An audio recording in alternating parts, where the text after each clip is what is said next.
Hello, everybody. It's very quiet, and to a totally blind person like me, being in a quiet environment, it's like you guys being in the dark, complete darkness. So, I'd like to hear some noise. So please make some noise, please. So much better. Now I can hear some light. Right. So I can never speak from a script as smoothly and as well as the other three speakers before me could or did have. So let me tell you a story. I went to a boarding school, a specialist school for the blind. And because of that environment, I got to know many friends who remain friends with me, the longest, I think, being for 24, 25 years now. It just shows you how old I am. All right, so, and because of that, we live in the boarding environment, so we became very, very close with each other. So there are intimate stories, one of which being how one of my friends became blind.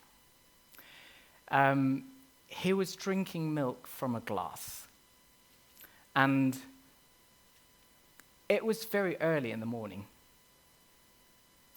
And his dad got up early, and it was very, very long ago. I think it was 30 years ago.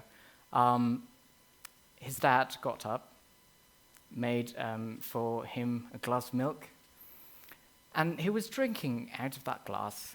And remember that it made sort of like crystal glass, and because he was really naughty, even from a very young age. I think he was 2 then. He didn't want his dad to feed him, right? Because we didn't have feeding bottles at the time. So he wanted to hold the glass and just drink from it himself. And so his dad allowed him to do that. Unfortunately, he was standing so close to the edge of the bed, he was trying to pour all the milk into, his mouth, and then, he was putting his glass up like this, right? And then when he straightened up, he lost his balance, and just unfortunately he fell down to the ground. And the glass that he was holding, it broke, and the fragments, it went into his both eyes, and it took away sight. So just a blip of a second, it changed his whole life. And the story, it just shows you sometimes how incredibly lucky we are to be who we are today, right? Because just imagine, just that blip of a second, it changed a whole world within and around him, right? So, being a blind person, just like him, I know how difficult it is at times. So, for example, just look at me. I can't even look at myself, so I have to trust that I chose the right shirt and I chose the right trousers that go with it, right? And I have to trust my instinct about this environment, it being professional, how well I fit into it. And I came here a little bit early, and it was really difficult for me to strike up a conversation with people around me, because you are taught from a young age that how important it is to have eye contact, because that is the main way that you you connect and you reach out and, if you want to strike up a conversation with the other person, you have to know that they're interested. Right? Just let it sink into you. There are so many things that it is so familiar to us that we inevitably take it for granted. But for people like us, it's sometimes a luxury to be able to do that. But saying that is not to show you how helpless or hopeless we are, but in fact, that is to prove that we can change. So, for example, that friend of mine, of course, we went to the same school, and there are times when it was so difficult. Let me just briefly go through the education system that we went to at that time. So we have a system called inclusive education. That means, although we went to the specialist blind school, that is where you have teachers who have the professional sort of capacity to teach you, as a blind student. But for a selected few, you can come to a quote-unquote mainstream, regular sighted school, for everyone else. You were chosen and you sent to a mainstream school. So you live in an inclusive environment, education environment. But because those teachers in the inclusive school, they have never had maybe the opportunity to teach students with visual impairment before. So sometimes, especially for, let's say, like maths, geometry, it is really difficult to both teach and learn for both the teachers and the students, because we haven't worked out how to do it effectively, right? So sometimes things became so difficult that he just wanted to give up. And so he did. But of course, that is the decision that he couldn't make himself, because, the influencers being his parents, his teachers, right? So even if he wanted to give up, he couldn't. And so he persisted, but in a very defiant way, quote unquote, right? He just, tried to be very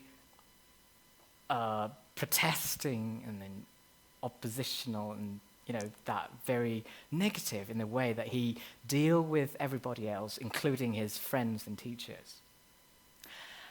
And he nearly got himself expelled from the school when he was about to graduate in year 9. And in the school that we were in that time, when you finish year 9, there would be a committee, sitting down, going through the profile of each and every student graduating from year 9, deciding whether you are suitable to go on, in the formal education program, meaning whether you are, attaining high enough an achievement to continue to year 10, 11, and 12, right? And he received the results that he couldn't.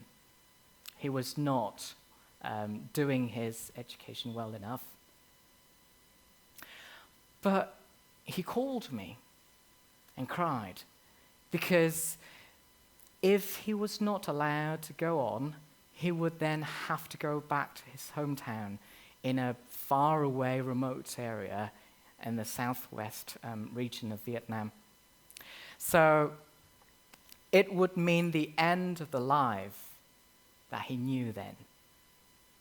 Just to take a moment and think about that. For 9 years, he was living there with me and many, many other friends. That was the whole childhood experience that he knew and became to love. Then, all of a sudden, if he was expelled, it would come to an end. So he did everything that he could to try and reverse that result. Try to convince the ones in the authority, the teachers, his parents, that he would try his very best to change. And it was very fortunate that he got it reversed. And he did change. He tried really hard. Although there are so many things the school did, his teachers did, that he didn't necessarily agree with. But the very one thing that he changed was to win their trust and support, because they were the ones in power. So 5 years later, and he went on to do his undergrad degree. And then that person, in fact, was me.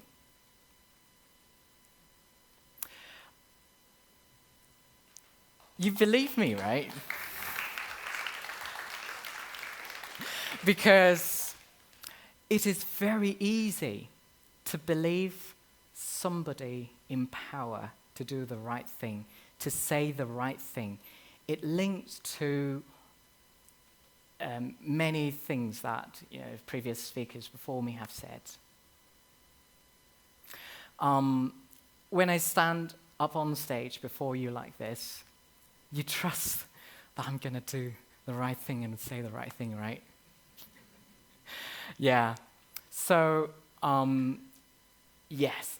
So sometimes it is incredibly hard to realize how lucky we are, because I was so lucky to have got the support from many, many friends of mine to help me to get over such difficult times.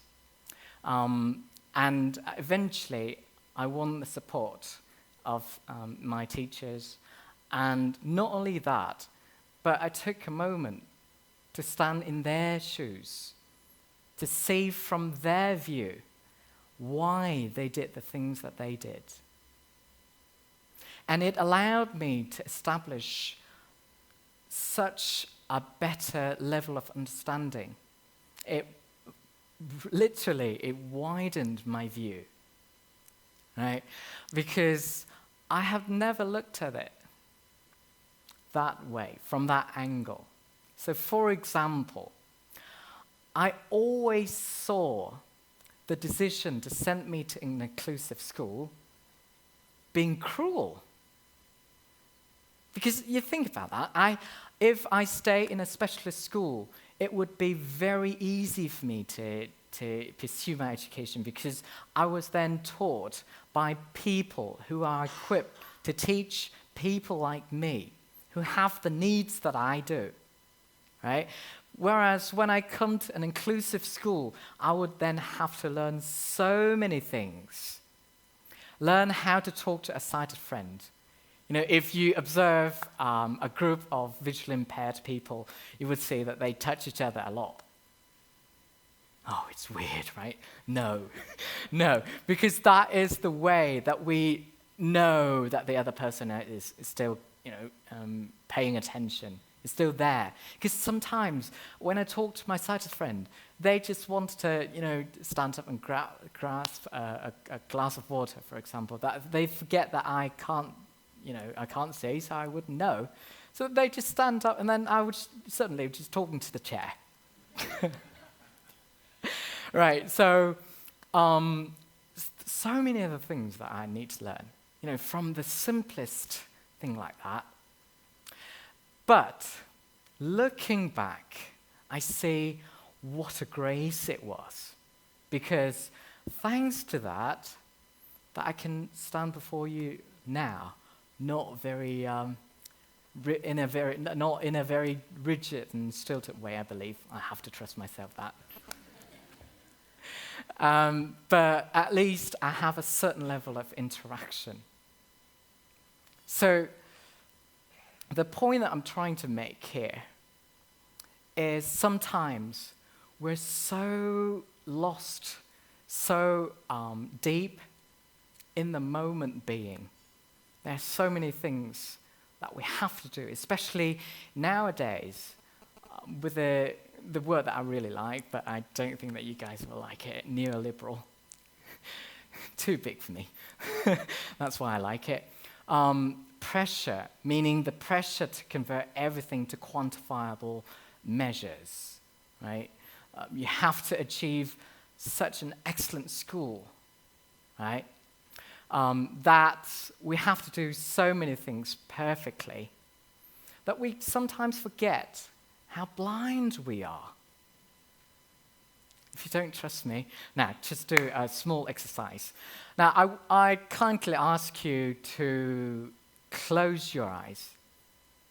Don't peek. Close your eyes. Okay. Right. As I said, being in a room quiet like this, for me, it's like standing in the dark. Literally. So I want you to close your eyes and just shout out. What can you feel or hear? Now, nobody's going to know who you are, so just shout out. What can you hear or feel? Aircon. Nothing. Sorry, the lift? Camera ticking. Right. So, do you see? We're in the same room. Right, you can open your eyes now. We're in the same room, but each of you hears a very different thing. So, the point that I'm trying to make is that sometimes, if we're not careful, one thing, we really easily take things for granted, right? But sometimes we assume, because it's what's familiar to us. It's what we've known for our whole life, right? And thinking is hard, is tiring, is cumbersome. And it's not realistic to keep thinking about each and every single small thing in our life. So, of course, we have to take shortcuts.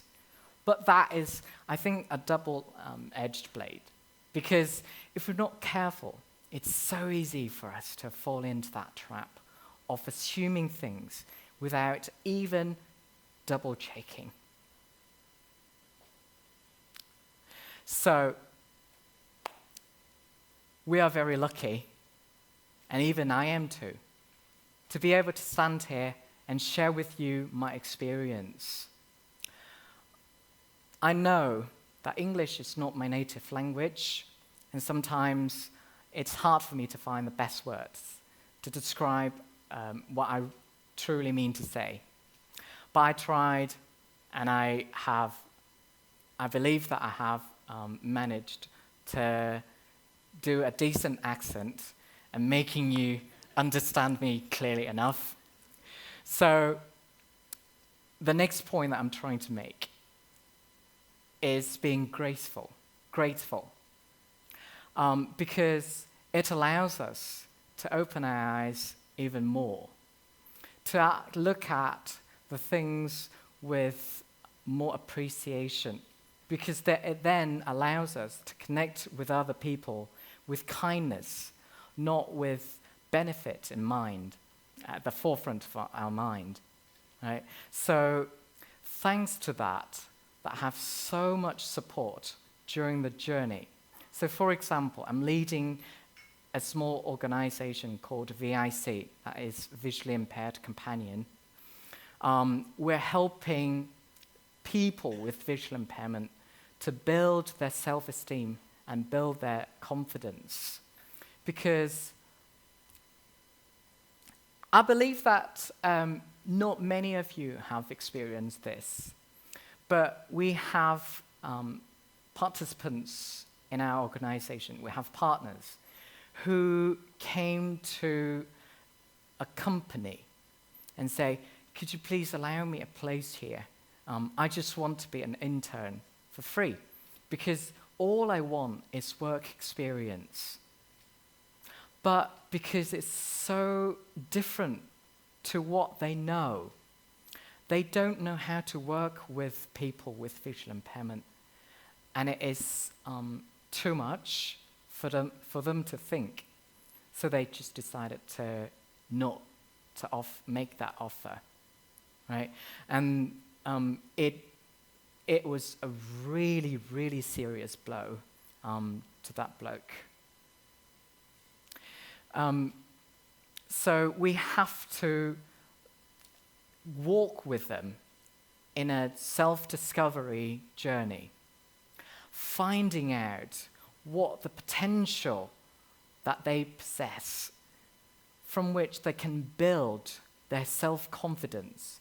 Because without self-confidence, it's really hard for us to look to people around us with kindness. And without kindness, it's really hard for us to reach out. So those are the three things that I want to share with you. The core being that sometimes just remind yourself how blind you can be. Thank you.